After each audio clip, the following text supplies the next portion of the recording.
RUF Daily Devotional. Hey, good morning, or afternoon, evening, whatever time you're watching this. We had an idea, the RUF staff had an idea, since we can't run into each other on campus. Each member of the RUF staff squad, we're going to post these little 3 to 5 minute devotional videos every weekday as a way to just kind of drop in, say hello, and give you a little bit of a daily encouragement in this weird time. And so I thought I would start today with Psalm 46, verses 1 through 3. It says this: God is our refuge and strength, a very present help in trouble. Therefore we will not fear, though the earth gives way, though the mountains be moved into the heart of the sea, though its waters roar and foam, though the mountains tremble at its swelling. Brian Habig, who's a friend of mine, I like to think, he's a pastor in Greenville, South Carolina, and he has this great template for how to understand really any passage of the Bible. He basically says, ask 2 questions. What does this passage tell us about God? What does this passage tell us about us? So if you apply that template to these little verses, what does this passage say about God? Well, it tells you 3 things.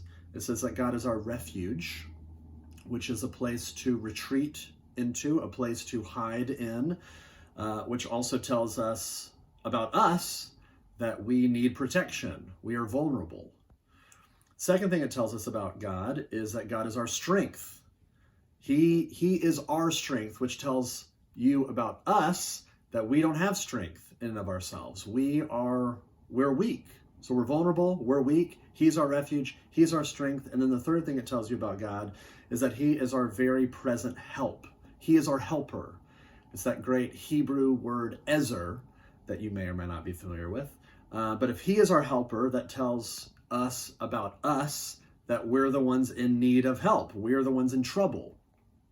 So even from the beginning, it tells you we're vulnerable, we are weak, we are in need of help, and we feel that. We're out of control right now. And what the passage goes on to say, at the same time, we won't fear, even though it kind of lists all these crazy things. The earth gives way, the mountains be moved into the heart of the sea, and the waters roar and foam, and the mountains are trembling. It's just chaos. It's the natural world thrown into disruption.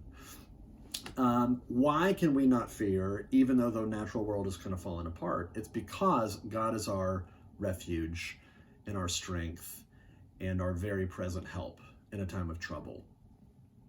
It's not because he promises to make all the chaos stop, because he doesn't necessarily promise to make all the chaos stop. The state of the world might get worse. That's not to be dramatic and kind of doomsday-y. That's me just saying that our hope is not in God changing our present circumstances. Our hope is that we have a God that's with us, a God that is strong, a God that is our refuge, a God that is a present help, very present help in a time of trouble. And he upholds us even while our circumstances are desperate, even while we're right in the middle of chaos. So that is our hope. Our hope is God, not in necessarily our circumstances getting better. And I hope that encourages you to be reminded that God is our refuge, he is our strength, and he is a very present help in times of trouble.